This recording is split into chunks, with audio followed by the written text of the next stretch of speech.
வணக்கம் நண்பர்களே. நம்ம இப்போ அறநூல்களில் ஔவையார் பாடல்கள் அதில் பார்க்க போகிறோம். புறநானூறு இதை எழுதியவங்க ஔவையார் எழுதிய புறநானூறு பாடல்கள் எல்லாம் நம்ம பார்க்க போகிறோம். வாழ்க்கையுடைய அணியாக விளங்குவது என்னது அப்படின்னா கல்வி தான். கல்வி கற்றவர் எந்த நிலையிலையுமே சிறந்துதான் இருப்பாங்க அப்படின்னு சொல்கிறாங்க. பாடல் பார்ப்போம். வாயுலோயே வாயுலோயே வள்ளியோர் செவி முதல் வயங்கும் மொழி வித்தித்தாம் உள்ளியது முடிக்கும் உரனுடை உள்ளத்து வரிசைக்கு வருந்தும் இப்பரிசில் வாழ்க்கை பரிசிலர்க்கு அடையா வாயிலோயே. கடுமான் தோன்றல் நெடுமான் அஞ்சி தன் அரியலன் கொள் என் அரியலன் கொள் அறிவும் புகழும் உடையோர் மாய்ந்தன வருந்தலை உலகமும் அன்றே. அதனால் காவினம் கலனே சுருக்கினம் கலப்பை மரங்கொள் தச்சன் கைவல் சிறாஅர் மழுவுடை காட்டகத்து அற்றே எத்திசை செலினும் அத்திசை சோரே அப்படின்னு இந்த பாடல் சொல்லியிருக்காங்க. இந்த பாடலுடைய பா வகை என்னன்னா நேரிசை ஆசிரியப்பா. திணை பாடான் திணை. பாடான் திணை அப்படின்னா என்னன்னா ஒருவருடைய புகழ் வலிமை கொடை அருள் ஆகிய நல்ல இயல்புகளை சிறப்பித்து கூறுவது தான் பாடான் திணை. இந்த பாடலுடைய துறை பரிசில் துறை. பரிசில் துறை அப்படின்னா பரிசு வேண்டி வாயிலில் நிற்பது. இதோடைய சொல்லும் பொருளும் பார்ப்போம். வாயிலோயே வாயில் காப்போனே வள்ளியோர் வள்ளல்கள் வயங்கு மொழி விளங்கும் சொற்கள் வித்தி விதைத்து உள்ளியது நினைத்தது உரன் வலிமை வருந்தலை வெறுமையான இடம் காவினம் கட்டிக்கொள்ளுதல் கலன் யாழ் கலப்பை கருவிகளை வைக்கும் பை மழு கோடாரி. இந்த பாடலில் என்ன சொல்கிறாங்க அப்படின்னா வாயில் காவலனே வாயில் காவலனே புலவர்களாகிய எங்களை போன்றவர்களுடைய வாழ்க்கை நிலை வள்ளல்களை அணுகி அவர்கள் தம் செவிகளை அறிவார்ந்த சொற்களை துணிச்சலோடு விதைத்து தாம் எண்ணியதை முடிக்கக்கூடிய வலிமையுடையது புலவர்களுடைய வேலை. அதே வேளையில் அவ்வள்ளல்கள் பற்றி தாம் எழுதிய கவிதையுடைய சிறப்பை அறிந்து பரிசளிக்க வேண்டுமே என நினைந்து வருந்தும் தன்மையை கொண்டதும் அந்த இடத்துல இருக்குது. பரிசிலருக்கு வாயிலை அடைக்காத காவலனே விரைந்து ஓடும் குதிரையை கொண்ட நெடுமான் அஞ்சி தன்னுடைய தகுதியை அறிவானோ. அதாவது அவனை நம்பி தான் இந்த உலகத்தில் வறுமை நிலையில் உள்ளவங்க எல்லாம் வாழ்கிறாங்க அப்படிங்கிற நினைப்பு இருக்குமா அப்படின்னு கேட்குறாங்க. இந்த உலகத்தில் அறிவும் புகழும் உடையோர் இன்னும் மாய்ந்து விடவில்லை, இந்த உலகமும் வெற்றிடமாகிடவிடவும் இல்லை அப்படின்னு சொல்கிறாங்க. எங்களை அறிஞ்சி பரிசில் தரக்கூடிய பல பேர் இங்கே இருக்காங்க. அதனால் என்னுடைய யாழினை எடுத்துக்கொண்டோம் கருவி பையையும் சுருக்கிக்கிட்டு கட்டி கொண்டோம். அதாவது மரம் வெட்டக்கூடிய தச்சனுடைய தொழில் பிள்ளைகள் கோடாரியை எடுத்துக்கிட்டு காட்டுக்கு சென்ற அவங்களுக்கு வெட்டுவதற்கு ஏதாவது ஒரு மரம் கிடைக்காமலா போகும். அது மாதிரி எங்களுடைய கலைத்தொழில் வல்ல எங்களுக்கும் இந்த உலகத்தில் எந்த திசைக்கு போனாலும் அந்த திசையில் உணவு தவறாமல் கிடைக்கும் அப்படின்னு சொல்கிறாங்க. இங்கே உவமைகளாக எதை சொல்லியிருக்காங்க அப்படின்னா பரிசிலர்களுக்கு சிறுவரையும் கல்விக்கு கோடாரியையும் போகக்கூடிய அந்த திசைக்கு காடையும் உணவுக்கு காட்டில் இருக்கக்கூடிய மரங்களையும் உவமைகளாக இந்த பாடலில் சொல்லியிருக்காங்க ஔவையார். இலக்கண குறிப்பு வயங்கு மொழி வினைத்தொகை அடையா ஈறுகட்ட எதிர்மறை பெயரச்சம் அறிவும் புகழும் அப்படின்னு முடிஞ்சதுன்னா எண்ணும் மை சிறாஅர் இசை நிறை அளபடை புணர்ச்சி விதி. அதாவது எத்திசை ஏ கூட்டல் திசைன்னு பிரிக்கிறோம். இயல்பினும் விதியினும் நின்ற உயிர் முன் கசதப மிகும். அதாவது இந்த உயிரெழுத்து தீ இருக்கா, ஸோ கசதப மிகும், அப்போ இத்து அப்படின்றது தோன்றும். அதனால் எத்திசை அப்படின்னு அது ஆனது. நூல்வெளியில் என்ன சொல்லுதாங்கன்னா சிற்றரசரான அந்த அதியமான் நெடுமான் அஞ்சி பரிசில் தராமல் காலம் நீட்டித்த போது இந்த ஔவையார் பாடிய பாடல் தான் நமக்கு பாடப்பகுதியாக கொடுத்துருக்காங்க. இந்த பாடல் இடம்பெற்றுள்ளது புறநானூறு. புறநானூறு அப்படின்றது 8 தொகை நூல்களுள் ஒன்று, 11 மேல்கணக்கு நூல்கள் அப்படின்னு சொல்லக்கூடியது. இது புறப்பொருள் பற்றியது. அதனால் புறம்பாட்டு அப்படின்னும் அழைக்கப்படுது. தமிழருடைய போர், வீரம், நாகரிகம், பண்பாடு, நெறிப்பட்ட வாழ்க்கை இதெல்லாம் விளக்கமாக எடுத்துரைக்கிறது. அடுத்து அதியமானுடைய நட்பு பாராட்டிய ஔவை வந்து அவருக்காக தூது சென்றிருக்காங்க. அடுத்து அரசவை புலவராக இருந்து அரும்பணி ஆற்றியவங்க ஔவையார் தான்.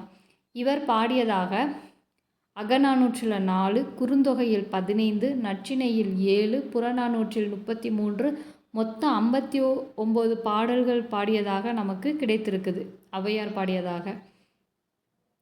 அதுக்கடுத்து வந்து புறநானூறு பாடலில் என்ன சொல்கிறாங்கன்னா, நாடாகு ஒன்றோ காடாகு ஒன்றோ அவளாகு ஒன்றோ மிசையாகு ஒன்றோ எவ்வளி நல்லவர் ஆடவர் அவ்வளி நல்லை வாழிய நிலனே அப்படின்னு ஔவையார் சொல்லியிருக்காங்க.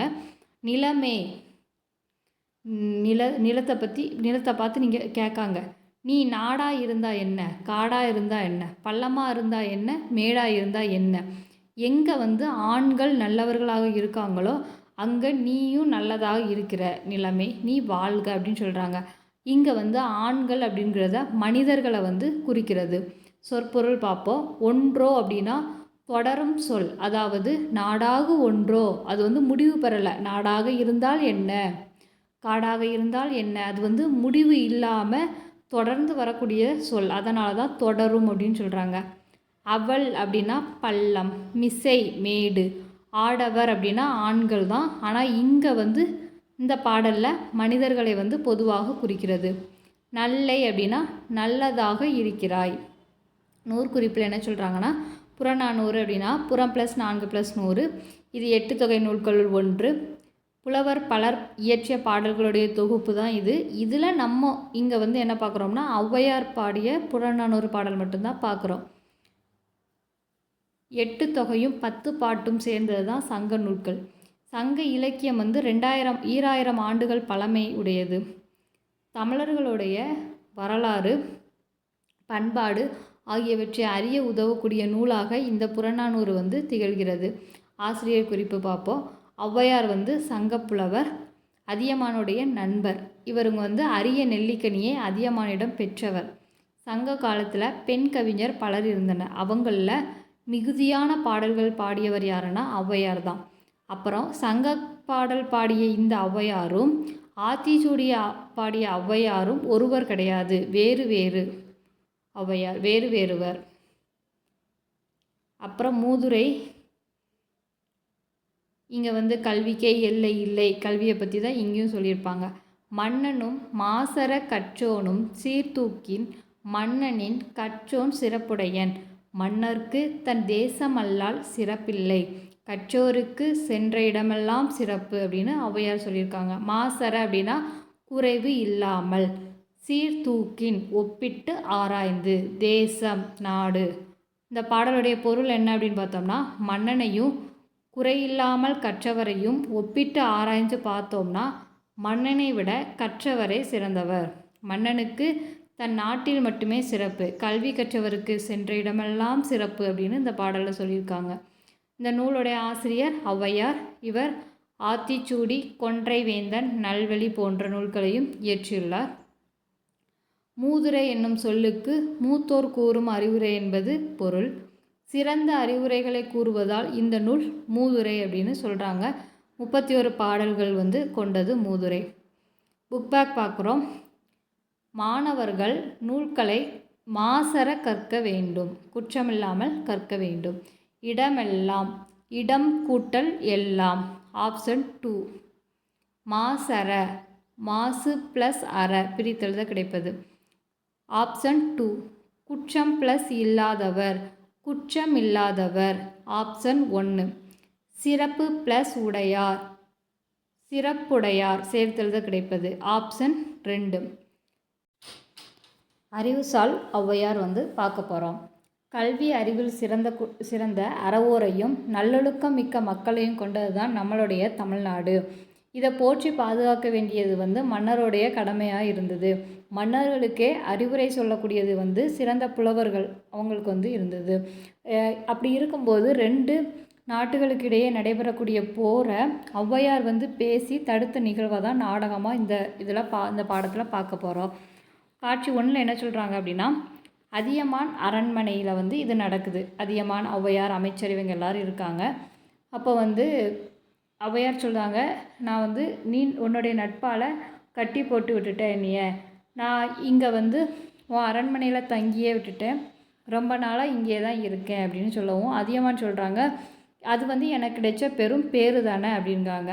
அதெல்லாம் இருக்கட்டும், காலையிலேருந்து உன்னை அரண்மனையிலே காங்கலையே, எங்கே போனேன் அப்படின்னு கேட்காங்க. அப்போ நான் வந்து காட்டு வளத்தை வந்து பார்த்து ரொம்ப நாள் ஆகிட்டு, அதனால் நான், அமைச்சர், வீரர்கள் எல்லோரும் போயிருந்தோம், அங்கே வந்து இந்த கனியை பறித்தேன், இதை வந்து சாப்பிட்டு சுவை எப்படி இருக்குன்னு சொல்லுங்கள் அப்படின்னு சொல்லவும் அதியமான் சொல்கிறாங்க. அப்போ ஔவையார் சொல்கிறாங்க, நீ தரக்கூடிய கனி அப்படின்னாலே அது வந்து சுவையாகத்தான் இருக்கும். ஏன்னா உன்னுடைய முன்னோர்கள் எல்லாரும் பல கடல்களுக்கு அப்பால் எங்கோ தொலைவில் இருக்கக்கூடிய ஒரு நாட்டில் இருந்து தமிழ்நாட்டுக்கு கரும்பு கொண்டு வந்தாங்க. அப்படிப்பட்ட உங்கள் குலத்தில் இனிப்புக்கு வந்து பஞ்சம் இல்லை, அதனால் நீ கொடுக்கக்கூடிய அந்த கனியும் இனிப்பாக தான் இருக்கும் அப்படின்னு சொல்லுதாங்க. அப்படி சொல்லும்போது அதியமான் சொல்கிறாங்க, கரும்பை விட இனிக்கிறது உங்களுடைய பேச்சு அப்படின்னு சொல்கிறாங்க. அப்போ இந்த மாதிரி சுவையை வந்து நான் வந்து சாப்பிட்டதே கிடையாது, இது என்ன கனி அப்படின்னு ஔவையார் கேட்கவும் இவங்க சொல்கிறாங்க, இது வந்து நெல்லிக்கனியுடைய ஒரு வகை அப்படின்னு அதியமான் சொல்கிறாங்க.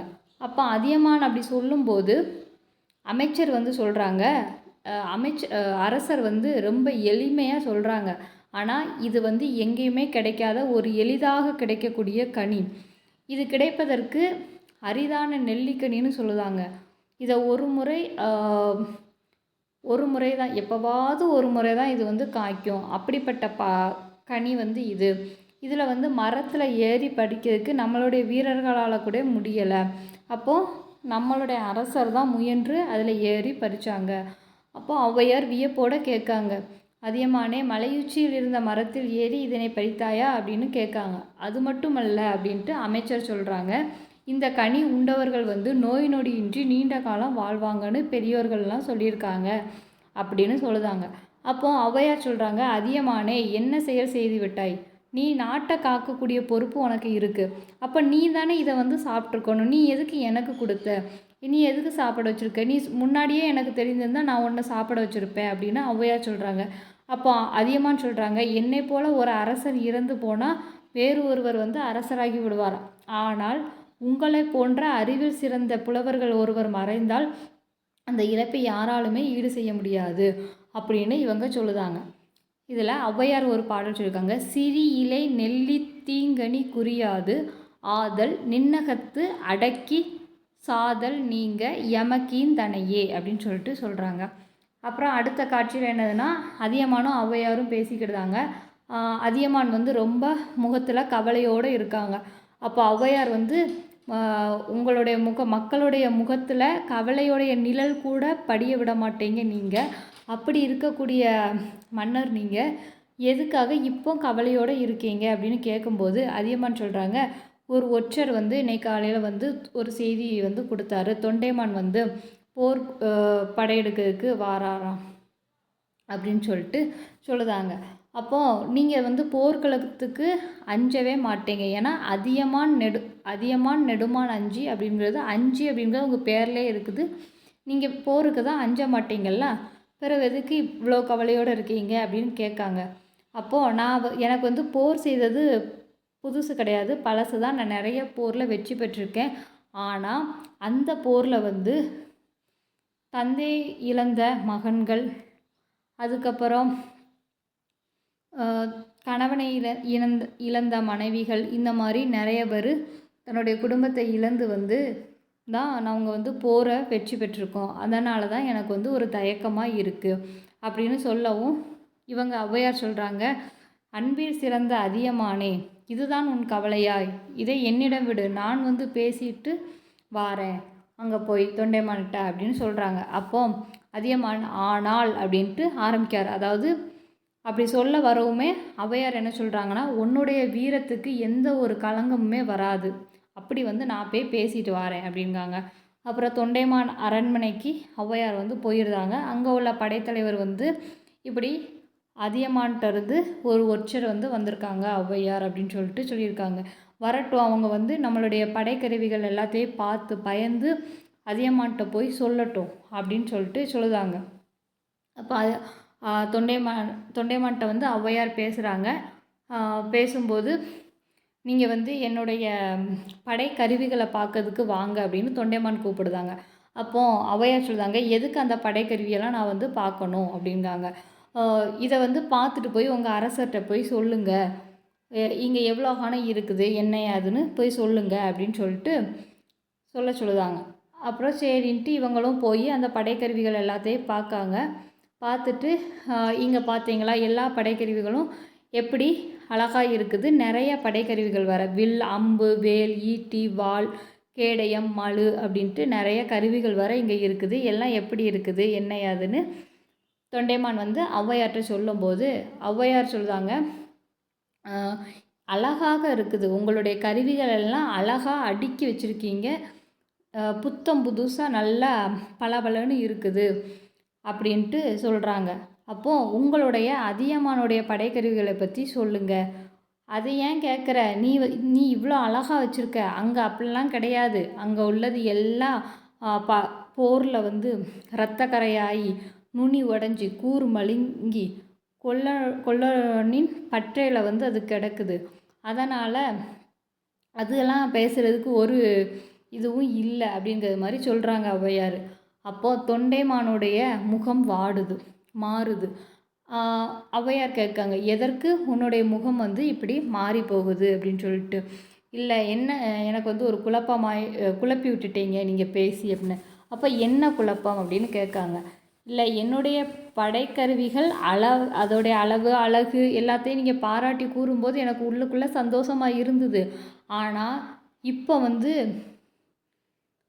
அப்படின்னு சொல்லவும் ஔவையார் சொல்கிறாங்க, உண்மை தானே, உன்னுடைய படைக்கருவி எல்லாம் புதுசாக மெருகு குறையாமல் அப்படியே இருக்குதுல்ல, அதை தானே நான் சொன்னேன் அப்படிங்காங்க. அது கரெக்டு தான், ஆனால் அடுத்ததாக நீங்கள் சொன்னீங்களே அந்த செய்தி என்னை வந்து சிந்திக்க வச்சுருது. அதாவது அதியமானுடைய படைக்கருவிகள் எல்லாம் போரில் பயன்படுத்தி வளைந்து நெளிந்து அந்த மாதிரி இருக்குது அப்படிங்கிற உண்மையை எனக்கு புரிய வச்சுருக்கீங்க அப்படின்னு சொல்லவும், அப்போ நான் சொன்ன அந்த உட்பொருளை வந்து நீ தெளிவாக புரிஞ்சுக்கிட்டேயா அப்படின்ட்டு ஔவையார் வந்து தொண்டைமான்கிட்ட கேட்காங்க. ஆமாம் அப்படின்ட்டு சொல்லிட்டு தொண்டைமான் சொல்கிறாங்க, என் கண்ணை வந்து திறந்த தாயே, போர் வேண்டாம் என்று அதியமான்கிட்ட சொல்லிடுங்க அப்படின்ட்டு சொல்லுதாங்க.